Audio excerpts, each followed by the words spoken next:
अगले अध्याय में विजय अभिलाषी राजा के धर्मानुकूल बर्ताव तथा युद्ध नीति का वर्णन।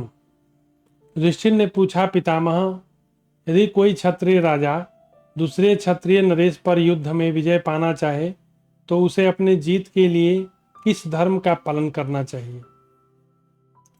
भीष्म जी कहते हैं, पहले राजा सहायकों के साथ बिना सहायकों के ही जिस पर विजय प्राप्त पाना चाहता हो उस राज्य में जाकर वहां के लोगों से कहे, मैं तुम्हारा राजा हूँ, सदा तुम लोगों की रक्षा करूंगा, मुझे धर्म के अनुसार कर दो अथवा मेरे साथ युद्ध करो। उसके ऐसा कहने पर यदि वे उस समागत नरेश का अपने राजा के रूप में वर्ण कर ले तो सबकी कुशल हो। यदि वे क्षत्रिय न होकर भी किसी प्रकार विरोध करें तो वर्ण विपरीत कर्म में लगे हुए उन सब मनुष्यों का सभी उपायों से दमन करना चाहिए। यदि उस देश का क्षत्रिय शस्त्रहीन हो और अपनी रक्षा करने में भी अपने को असमर्थ मानता हो तो वहाँ का क्षत्रियोत्तर मनुष्य ही देश की रक्षा के लिए शस्त्र ग्रहण कर सकता है। युधिष्ठिर ने पूछा, पितामह, यदि क्षत्रिय राजा दूसरे क्षत्रिय राजा पर चढ़ाई कर दे तो उस समय उसे उसके साथ किस प्रकार युद्ध करना चाहिए? भीष्म जी कहते हैं, जो कवच बांधे हुए ना हो उस क्षत्रिय के साथ रणभूमि में युद्ध नहीं करना चाहिए। एक योद्धा दूसरे एकाकी योद्धा से कहे, तुम मुझ पर शस्त्र छोड़ो, मैं भी तुम पर प्रहार करता हूँ। यदि कवच बांधकर सामने आ जाए तो स्वयं भी कवच धारण कर ले। यदि विपक्षी सेना के साथ आवे तो स्वयं भी अपनी सेना को साथ लेकर आवे। यदि छल से युद्ध करे तो स्वयं भी उसी रीति से उसका सामना करे, और यदि वह धर्म से युद्ध करे तो धर्म से ही उसका सामना करे। घोड़े के द्वारा रथी पर आक्रमण न करे, रथी का सामना रथी को करना चाहिए।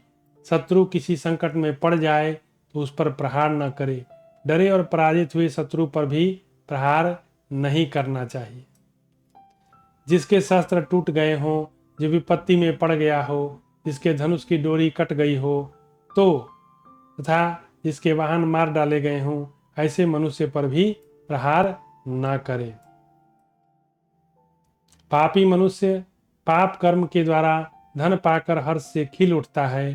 वह पापी चोरी से ही बढ़ता हुआ पाप में आसक्त हो जाता है और यह समझकर कि धर्म है ही नहीं, पवित्र आत्मा पुरुषों की हंसी उड़ाता है।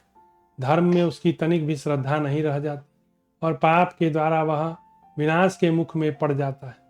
वह अपने को देवताओं सा अजर अमर मानता है, परंतु उसे वरुण के पास में बंधना पड़ता है। जैसे चमड़े की थैली हवा भरने से फूल जाती है, वैसे ही पापी भी पाप से फूल उठता है। वह मनुष्य पुण्य कर्म में कभी प्रवृत्त नहीं होता। अंतर जैसे नदी के तट पर खड़ा हुआ वृक्ष वहां से जड़ सहित उखड़कर नदी में बहता है, उसी प्रकार वह पापी भी समूल नष्ट हो जाता है। पत्थर पर पटके हुए घड़े के समान उसके टुक टुक हो जाते हैं और सभी लोग उसकी निंदा करते हैं। अतः राजा को चाहिए कि वह धर्म पूर्वक ही धन और विजय प्राप्त करने की इच्छा करे। तो इस प्रकार महाभारत की कथा का यह सेशन आज समाप्त हुआ। अब कल मिलते हैं। जय हिंद।